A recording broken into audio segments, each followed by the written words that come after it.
नमस्कार दर्शकों, news today के इस बुलेटिन में आपका स्वागत है, जहां हम चर्चा और विश्लेषण करते हैं आज की महत्वपूर्ण खबरों का। आज की मुख्य सुर्खियां इस प्रकार है।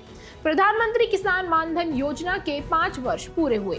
MIGA और ISA सौर परियोजनाओं को सहायता प्रदान करने के लिए ट्रस्ट फंड स्थापित करेंगे। भारत और संयुक्त अरब अमीरात ने ऊर्जा क्षेत्र में 4 समझौतों पर हस्ताक्षर किए। भारतीय प्रतिभूति और विनिमय बोर्ड सेबी ने विदेशी उद्यम पूंजी निवेशकों के नियमों में महत्वपूर्ण संशोधनों को अधिसूचित किया। जलवायु और स्वच्छ वायु गठबंधन CCAC ने वायु गुणवत्ता प्रबंधन विनिमय मंच AQMX लॉन्च किया। भारतीय नौसेना के 2 anti submarine warfare shallow watercrafts ASW SWC का अनावरण किया गया।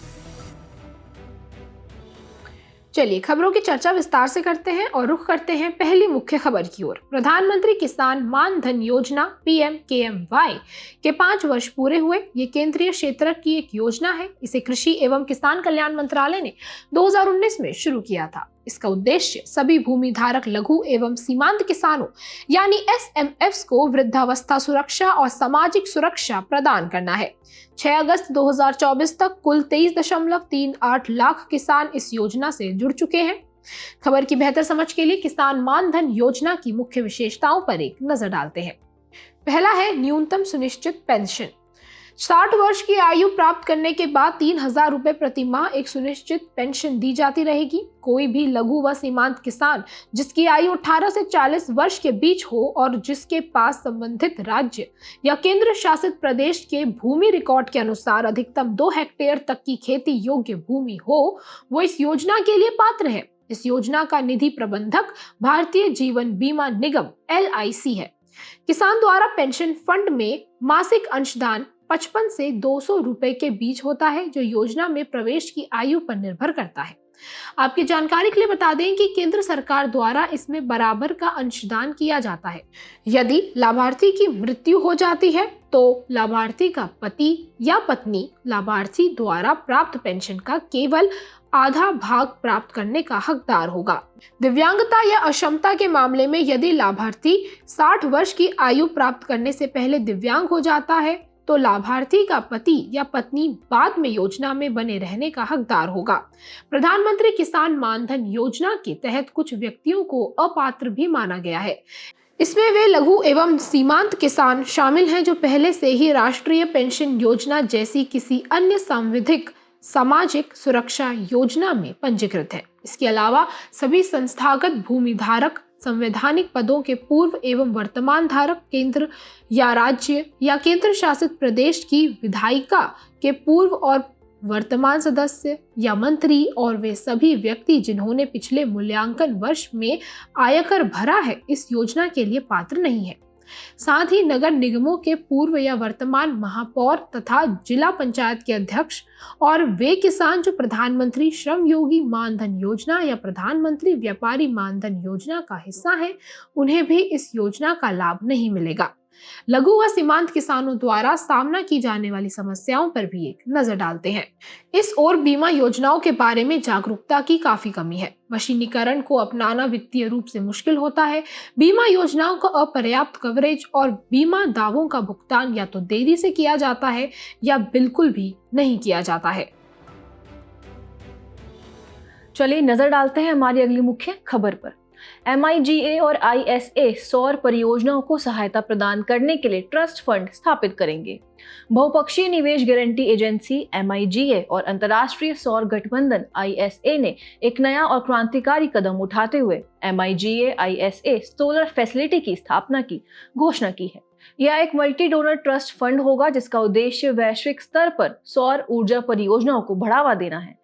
MIGA विश्व बैंक समूह का हिस्सा है। इसका मुख्य उद्देश्य विकासशील देशों में सीमा पार निवेश को प्रोत्साहित करना है।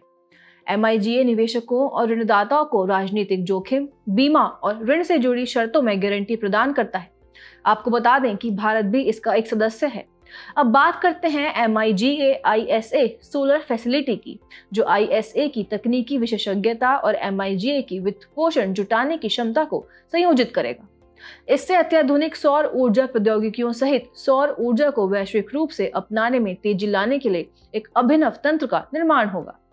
शुरुआत में वैश्विक विस्तार की योजनाओं के साथ यह उप सहारा अफ्रीका पर ध्यान केंद्रित करेगा। आईएसए ने $2 मिलियन की सीड फंडिंग की प्रतिबद्धता जाहिर की है और इसका लक्ष्य इस फैसिलिटी के लिए कुल $10 मिलियन जुटाने का है। यह कदम आईएसए की ग्लोबल सोलर फैसिलिटी यानी जीएसएफ के तहत उठाया जा रहा है, जिसका उद्देश्य अफ्रीका में सौर ऊर्जा परियोजनाओं के लिए $200 मिलियन का निवेश जुटाना है। जीएसएफ का उद्देश्य अफ्रीका के वंचित क्षेत्रों से शुरू करके दुनिया भर में सौर परियोजनाओं में निवेश को बढ़ावा देना है। इस निवेश को भुगतान गारंटी और बीमा एवं निवेश निधि के माध्यम से जुटाया जाएगा। इस सोलर फैसिलिटी का प्रमुख महत्व ये है कि यह आईएसए सदस्य देशों में सौर परियोजनाओं के विकास का समर्थन करने के लिए लागत प्रभावी जोखिम शमन विकल्प प्रदान करेगा। यह फर्स्ट लॉस इंस्ट्रूमेंट और पुनर्बीमा क्षमता सहित रियायती वित्त पोषण प्रदान करके निजी निवेश को आकर्षित करेगा। इससे वंचित क्षेत्रों में लागत कम करने और ऊर्जा अंतराल को कम करने में मदद मिलेगी। अब एक नजर डालते हैं अंतर्राष्ट्रीय सौर गठबंधन आईएसए पर, जो कि 2015 में भारत और फ्रांस द्वारा यूएनएफसीसीसी के COP21 पेरिस के दौरान स्थापित किया गया था। यह सौर ऊर्जा प्रौद्योगिकियों का उपयोग बढ़ाने और अपने सदस्य देशों में एनर्जी ट्रांजिशन को बढ़ावा देने के लिए कार्रवाई उन्मुख सदस्य संचालित व सहयोगी मंच है। इसके तहत टुवर्ड्स 1000 रणनीति अपनाई गई है, जिसका लक्ष्य 2030 तक $1000 बिलियन अमेरिकी डॉलर का निवेश जुटाना, स्वच्छ ऊर्जा का उपयोग करके 1000 मिलियन लोगों को ऊर्जा तक पहुंच प्रदान करना और 1000 गीगावाट सौर ऊर्जा क्षमता की स्थापना करना है। आईएसए में अब तक 100 देश शामिल हो चुके हैं, जिनमें भारत भी शामिल है। संयुक्त राष्ट्र के सभी सदस्य देश आईएसए फ्रेमवर्क में शामिल होने के पात्र हैं। 2020 में आईएसए फ्रेमवर्क समझौते में संशोधन किया गया। बढ़ते हैं अगली खबर की ओर। भारत और संयुक्त अरब अमीरात यूएई ने ऊर्जा क्षेत्र में 4 समझौतों पर हस्ताक्षर किए। अबू धाबी के क्राउन प्रिंस की भारत यात्रा के दौरान कई महत्वपूर्ण समझौतों पर हस्ताक्षर किए गए। इनमें Abu Dhabi national oil company ADNOC और इंडियन ऑयल कॉरपोरेशन के बीच दीर्घकालिक तरल प्राकृतिक गैस यानी LNG आपूर्ति का समझौता शामिल है, जिसका उद्देश्य भारत के लिए LNG स्रोतों में विविधता लाना है। इसके अलावा अबू धाबी ऑनशोर ब्लॉक 1 के लिए ADNOC और भारत के बीच उत्पादन रियायत समझौता हुआ, जो भारत में कच्चे तेल की आपूर्ति को सुनिश्चित करेगा और ऊर्जा सुरक्षा को मजबूत भी करेगा। साथ ही ADNOC और India strategic petroleum reserve limited के बीच भारत में कच्चे तेल भंडारण के लिए समझौता ज्ञापन पर हस्ताक्षर किए गए। इसके अलावा परमाणु ऊर्जा संयंत्रों के संचालन और रखरखाव में सहयोग बढ़ाने के लिए भी एक समझौता हुआ। खबर की बेहतर समझ के लिए चलिए भारत और संयुक्त अरब अमीरात के संबंधों को समझते हैं। वर्ष 2015 में दोनों देशों के बीच व्यापक और रणनीतिक साझेदारी के साथ द्विपक्षीय संबंधों की नई शुरुआत हुई थी। संयुक्त अरब अमीरात संयुक्त राज्य अमेरिका के बाद भारत का दूसरा सबसे बड़ा एक्सपोर्ट डेस्टिनेशन है। साथ ही भारत संयुक्त अरब अमीरात का दूसरा सबसे बड़ा व्यापारिक साझेदार भी है। दोनों देशों ने 2022 में व्यापक आर्थिक साझेदारी समझौते CEPA पर हस्ताक्षर भी किए थे। वित्त वर्ष 2023 में संयुक्त अरब अमीरात भारत में चौथा सबसे बड़ा विदेशी निवेशक देश था। संयुक्त अरब अमीरात की कुल आबादी में लगभग 30% भारतीय हैं। इनमें से लगभग 35% भारतीय योग्य कर्मी, व्यापारी आदि हैं। साथ ही दोनों देश ब्रिक्स I2U2 यानी भारत, इजराइल, UAE, संयुक्त राज्य अमेरिका, UFI यानी UAE, फ्रांस, भारत, त्रिपक्षीय मंच जैसे विविध अंतर्राष्ट्रीय मंचों का हिस्सा भी है। और दोनों देश डेजर्ट फ्लैग, डेजर्ट साइक्लोन जैसे सैन्य अभ्यासों में भाग भी लेते हैं। बढ़ते हैं अगली मुख्य खबर की तरफ। भारतीय प्रतिभूति और विनिमय बोर्ड यानी सेबी ने विदेशी उद्यम पूंजी निवेशकों के नियमों में महत्वपूर्ण संशोधनों को अधिसूचित किया। ये संशोधन विनियम मौजूदा securities and exchange board of India foreign venture capital investors विनियम 2000 में संशोधन करने के लिए लाया गया है। इस संशोधन का उद्देश्य फॉरेन वेंचर कैपिटल इन्वेस्टर्स यानी FVCIs के पंजीकरण के फ्रेमवर्क को सरल और प्रभावी बनाना है, ताकि निवेश प्रक्रिया को और अधिक सहज बनाया जा सके। इन नए विनियमों के तहत FVCI फ्रेमवर्क को विदेशी पोर्टफोलियो निवेशकों के अनुरूप बनाया गया है, जिससे इन निवेशों पर नजर रखना आसान हो जाएगा। अब जानते हैं foreign venture capital investors FVCI के बारे में। ये वो निवेशक होते हैं जो भारत के बाहर पंजीकृत होते हैं और भारत में ये FVCI विनियमों के तहत अपना पंजीकरण कराते हैं। FVCI भारतीय प्रतिभूति एवं विनिमय बोर्ड यानी सेबी में पंजीकृत वेंचर कैपिटल फंड्स में और वेंचर कैपिटल उपक्रमों में जो प्रमुख स्टॉक एक्सचेंजों में गैर सूचीबद्ध कंपनियां होती हैं उनमें निवेश कर सकते हैं। वेंचर कैपिटल फंड्स का उपयोग मुख्य रूप से नई कंपनियों में इक्विटी निवेश के लिए किया जाता है। यह एक उच्च जोखिम वाला निवेश होता है, लेकिन इसमें अधिक रिटर्न की संभावना भी होती है। इन फंड्स का संचालन सेबी वेंचर कैपिटल फंड विनियम 1996 के तहत होता है। FVCI मुख्य रूप से प्रौद्योगिकी और ज्ञान आधारित स्टार्टअप्स की पूंजी संबंधी आवश्यकताओं को पूरा करते हैं जो पारंपरिक वित्तीय संस्थानों जैसे बैंकों से ऋण प्राप्त करने में कठिनाई का सामना करते हैं। अब बात करते हैं इन नए विनियमों की मुख्य विशेषताओं की। FVCI के आवेदकों को डेजिग्नेटेड डिपॉजिटरी पार्टिसिपेंट यानी DDP से पंजीकरण प्रमाण पत्र प्राप्त करना अनिवार्य होगा। DDP सेबी द्वारा अधिकृत व्यक्ति होता है जो पंजीकरण प्रमाण पत्र जारी करता है। किसी भी व्यक्ति या संस्था को FVCI के साथ लेन देन करने से पहले DDP से प्रमाण पत्र प्राप्त करना होगा। पात्रता मानदंड को व्यापक बनाते हुए इसमें निवेश कंपनियों, पेंशन फंड्स, निवासी भारतीयों, NRIs और OCIs को भी शामिल किया गया है। ऐसे निवेशकों को FVCI के फंड पर नियंत्रण रखे बिना उसमें योगदान करना होगा। किसी भी FVCI या उसके ग्लोबल कस्टोडियन को भारत में निवेश करने से पहले DDP और कस्टोडियन दोनों के साथ एग्रीमेंट करना होगा। ये बदलाव भारत में विदेशी वेंचर कैपिटल निवेश को और अधिक सुरक्षित और पारदर्शी बनाएंगे और निवेशकों को भारतीय बाजार में निवेश करने के लिए एक सुव्यवस्थित प्रक्रिया प्रदान करेंगे। रुख करते हैं अगली खबर की ओर। जलवायु और स्वच्छ वायु गठबंधन CCAC ने वायु गुणवत्ता प्रबंधन विनिमय मंच AQMX लॉन्च किया। इसे 7 सितंबर को आयोजित किए गए international day of clean air for blue sky के दौरान लॉन्च किया गया था। International day of clean air for blue sky का आयोजन संयुक्त राष्ट्र पर्यावरण कार्यक्रम UNEP के नेतृत्व में किया जाता है। इस वर्ष के आयोजन की थीम है स्वच्छ वायु में अभी निवेश करें, यानी invest in clean air now. खबर की बेहतर समझ के लिए चलिए सबसे पहले वायु गुणवत्ता प्रबंधन विनिमय मंच AQMX के बारे में बात करते हैं। ये एक वन स्टॉप शॉप की तरह कार्य करेगा। इसके तहत WHO वायु गुणवत्ता दिशा निर्देशों के अंतरिम लक्ष्यों को प्राप्त करने के लिए प्रस्तावित नवीनतम वायु गुणवत्ता प्रबंधन मार्गदर्शन तथा अन्य सहायता प्रदान की जाएगी। साथ ही ये CCAC क्लीन एयर फ्लैगशिप का एक घटक है। ये वैश्विक स्तर पर वायु गुणवत्ता में सुधार लाने के उद्देश्य से क्षेत्रीय सहयोग और साझा कार्यवाहियों को बढ़ावा देने के लिए UNEA 6 संकल्प के कार्यान्वयन में योगदान देगा। ये समझना भी जरूरी है कि वायु गुणवत्ता प्रबंधन विनिमय मंच की आवश्यकता क्यों है।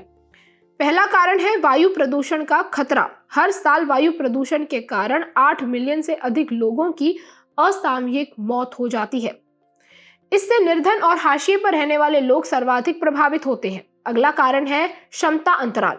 AQMX के तहत वायु गुणवत्ता निगरानी, स्वास्थ्य प्रभाव आकलन आदि पर बेहतर मार्गदर्शन प्रदान करने के साथ ही वायु गुणवत्ता प्रबंधन क्षमता में आई कमियों को दूर करने में भी मदद की जाएगी। और तीसरा कारण है ज्ञान साझाकरण। ये क्षेत्रीय और उप क्षेत्रीय समुदायों को वायु गुणवत्ता प्रबंधन से जुड़े सर्वोत्तम तरीकों एवं ज्ञान का आदान प्रदान करने की सुविधा प्रदान करेगा। इसी के साथ जलवायु और स्वच्छ वायु गठबंधन CCAC के बारे में भी थोड़ी जानकारी प्राप्त करते हैं। इसका गठन वर्ष 2012 में UNEP के नेतृत्व में किया गया था। ये 160 से अधिक सरकारों, अंतर सरकारी संगठनों और गैर सरकारी संगठनों का एक स्वैच्छिक साझेदारी आधारित गठबंधन है। भारत 2019 में CCAC में शामिल हुआ था। ये अल्पकालिक लेकिन शक्तिशाली जलवायु प्रदूषकों जैसे मीथेन, ब्लैक कार्बन और हाइड्रोफ्लोरोकार्बन HFCs तथा ट्रोपोस्फेरिक ओजोन के उत्सर्जन में कमी लाने के लिए कार्य करता है। ये प्रदूषक तत्व जलवायु परिवर्तन और वायु प्रदूषण दोनों को बढ़ावा देते हैं। खबर के आखिर में WHO वायु गुणवत्ता के दिशा निर्देशों पर भी एक नजर डालते हैं। ये विशिष्ट वायु प्रदूषकों के उत्सर्जन की उच्चतम सीमा का निर्धारण करने वाली साक्ष्य आधारित सिफारिशों का एक सेट है। ये सामान्य वायु प्रदूषकों के उत्सर्जन के स्तरों और अंतरिम लक्ष्यों की सिफारिश करते हैं। इन प्रदूषकों में पार्टिकुलेट मैटर्स यानी PM, ozone, O3, NO2, SO2 और कार्बन मोनोऑक्साइड यानी CO शामिल है। इसी के साथ अब नजर डालते हैं आज की अंतिम मुख्य खबर पर। भारतीय नौसेना के 2 anti submarine warfare shallow watercraft ASW SWC का अनावरण किया गया। एंटी सबमरीन वॉरफेयर शैलो वाटरक्राफ्ट्स समुद्र तटीय क्षेत्र में पनडुब्बी रोधी operation, low intensity marine operation यानी LIMO और माइंस बिछाने में सक्षम होते हैं। अब बात करते हैं इन नए एंटी सबमरीन वॉरफेयर शैलो वाटरक्राफ्ट्स के बारे में। दरअसल अप्रैल 2019 में रक्षा मंत्रालय और कोचीन शिपयार्ड लिमिटेड CSL के बीच 8 ASW SWC युद्धपोतों के निर्माण के लिए एक कॉन्ट्रैक्ट पर हस्ताक्षर किए गए थे। ये दोनों नई शैलो वाटरक्राफ्ट्स उन्हीं 8 ASW SWC का हिस्सा हैं। ये उन्नत शैलो वाटरक्राफ्ट्स भारतीय नौसेना के मौजूदा अभय श्रेणी के ASW कार्वेट्स की जगह लेंगे। इन्हें INS मालपे और INS मुल्की नाम दिया जाएगा, जो कि कोचीन शिपयार्ड द्वारा निर्मित माहे श्रेणी के चौथे और 5वें ASW SWC युद्धपोत हैं। इससे पहले माहे, मालवन और मंगरोल नामक शुरुआती 3 युद्धपोत तैयार किए गए थे। बात करें एंटी सबमरीन वॉरफेयर के बारे में तो यह एक प्रकार की विशेष सैन्य रणनीति है जिसका उद्देश्य दुश्मन की पनडुब्बियों का पता लगाना, उनका पीछा करना और उन्हें नष्ट करना है। इस कार्य में एयरक्राफ्ट, सरफेस वॉरशिप और सबमरीन का उपयोग किया जाता है। आगे बढ़ते हुए एंटी सबमरीन वॉरफेयर के मामले की स्थिति पर भी चर्चा कर लेते हैं। भारत की कारमोटा श्रेणी के युद्धपोत जैसे INS कामोटा और INS कदमत इस क्षेत्र में बहुत ही महत्वपूर्ण भूमिका निभाते हैं। यह आधुनिक स्टील्थ तकनीक से युक्त हैं जो बहुत कम ध्वनि उत्पन्न करते हैं, जिससे दुश्मन की पनडुब्बियों का पता लगाना मुश्किल हो जाता है। इसके अलावा integrated ASW defence sweets IADS भी अहम भूमिका निभाते हैं, जो कि महिंद्रा डिफेंस सिस्टम लिमिटेड के साथ साझेदारी में तैयार किए गए हैं। ये अंडर वाटर उपकरण समुद्री जल के नीचे से आने वाले खतरों से युद्धपोतों की रक्षा करने में मदद करते हैं।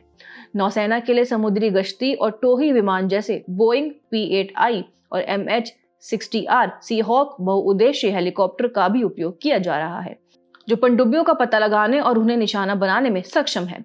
इस रणनीति का एक और महत्वपूर्ण उपकरण है स्मार्ट प्रणाली यानी supersonic missile assisted release of torpedo, जिसे DRDO द्वारा विकसित किया गया है। यह एक मिसाइल आधारित हल्की टॉर्पिडो डिलीवरी प्रणाली है। एंटी सबमरीन वॉरफेयर भारत की समुद्री सुरक्षा के लिहाज से बेहद महत्वपूर्ण है। भू राजनीतिक संदर्भ में भारत की विशाल तटरेखा, सामरिक अवस्थिति और हिंद महासागर क्षेत्र में अन्य देशों की परमाणु हथियारों से लैस पनडुब्बियों की उपस्थिति को देखते हुए यह रणनीति और भी अहम हो जाती है। उभरते खतरों की बात करें तो हिंद महासागर क्षेत्र में अन्य क्षेत्रीय शक्तियों और उनकी पनडुब्बियों की उपस्थिति में वृद्धि हुई है। साथ ही पनडुब्बी प्रौद्योगिकी के क्षेत्र में भी काफी प्रगति हुई है। ये सब भारत की सुरक्षा के समक्ष खतरा उत्पन्न करते हैं। इसके अलावा ये कदम आत्मनिर्भर भारत की दिशा में भी एक महत्वपूर्ण प्रयास है, जो युद्धपोतों के निर्माण में आत्मनिर्भरता को बढ़ावा देता है। साथ ही यह बहुपक्षीय नौसैनिक युद्ध अभ्यासों में भारत की भागीदारी को बढ़ाता है और दूसरे देशों के साथ हमारी रणनीतिक साझेदारी को भी मजबूत करता है। चलिए बढ़ते हैं सुर्खी में व्यक्तित्व की तरफ। आज हम बात करेंगे एक महान स्वतंत्रता सेनानी और भारत के प्रमुख राजनेता गोविंद बल्लभ पंत जी की। आज उनकी जयंती पर हम उन्हें श्रद्धांजलि देते हुए उनके योगदान को याद कर रहे हैं। 10 सितंबर 1887 को उत्तराखंड के अल्मोड़ा में जन्मे पंत जी भारतीय स्वतंत्रता संग्राम के एक महत्वपूर्ण नेता और उत्तर प्रदेश के पहले मुख्यमंत्री थे। राजनीति में उनके योगदान की बात करें तो 1916 में उन्होंने कुमाऊं परिषद की स्थापना की, जिसके बाद उनका राजनीतिक सफर तेजी से आगे बढ़ा। उन्हें अखिल भारतीय कांग्रेस कमेटी का सदस्य चुना गया। 1923 में स्वराज पार्टी की टिकट पर वे संयुक्त प्रांत की विधान परिषद के सदस्य बने।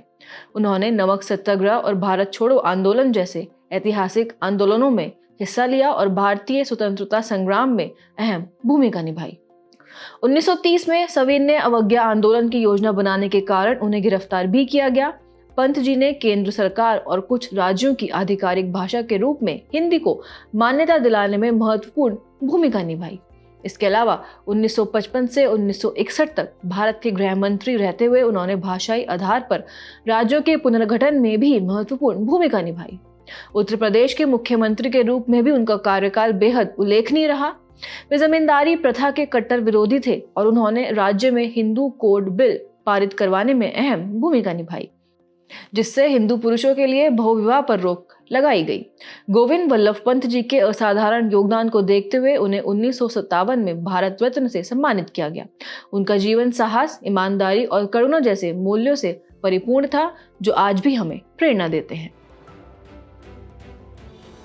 बुलेटिन के आखिर में अब बढ़ते हैं आज की संक्षिप्त सुर्खियों की तरफ। केंद्रीय गृह एवं सहकारिता मंत्री को सर्वसम्मति से पुनः संसदीय राजभाषा समिति PCOL का अध्यक्ष चुना गया है। इसका गठन राजभाषा अधिनियम 1963 की धारा 4 के अंतर्गत 1976 में किया गया था।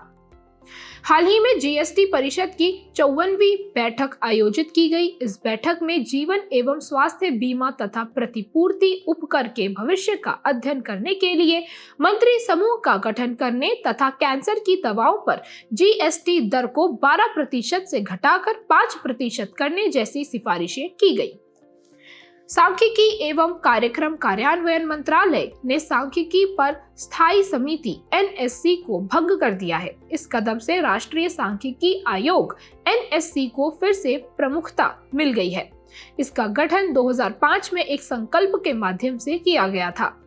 राजस्थान में युद्ध अभ्यास 2024 का 20वां संस्करण शुरू हो गया है। यह संयुक्त सैन्य अभ्यास 2004 से भारत और संयुक्त राज्य अमेरिका के बीच प्रतिवर्ष आयोजित किया जा रहा है। चीफ ऑफ डिफेंस स्टाफ ने एम्फीबियन ऑपरेशंस के लिए संयुक्त सिद्धांत जारी किया। यह वर्तमान जटिल सैन्य परिदृश्य में एम्फीबियन ऑपरेशंस के संचालन के लिए कमांडरों को मार्गदर्शन प्रदान करेगा, साथ ही उन्हें हिंद महासागर क्षेत्र में ऑपरेशंस के संचालन के लिए सशक्त बनाएगा।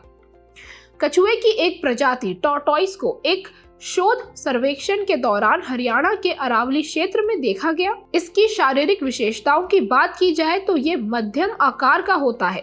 इस पर पीले, भूरे या जैतून के रंग का ऊपरी कवच और मध्य में स्पष्ट काले धब्बे होते हैं।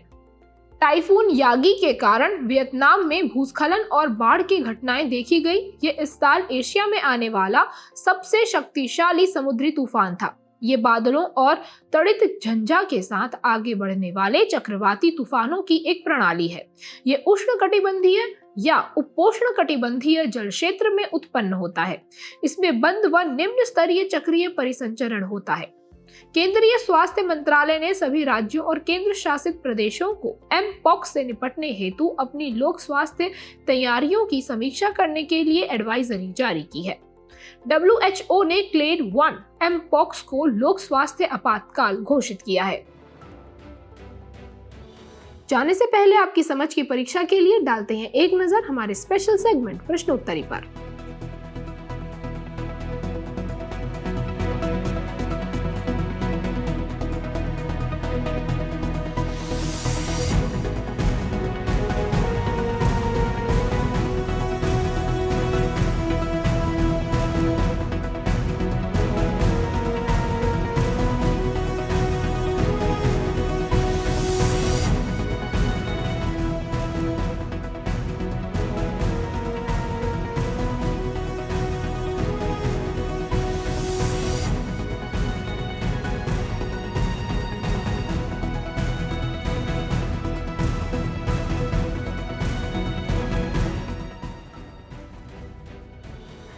हमसे जुड़ने के लिए आपका धन्यवाद। उम्मीद है न्यूज टुडे का ये बुलेटिन आपको पसंद आया होगा। न्यूज टुडे की PDF को डाउनलोड करने के लिए और आज की क्विज के उत्तर के लिए डिस्क्रिप्शन में दिए गए लिंक्स पर क्लिक कीजिए।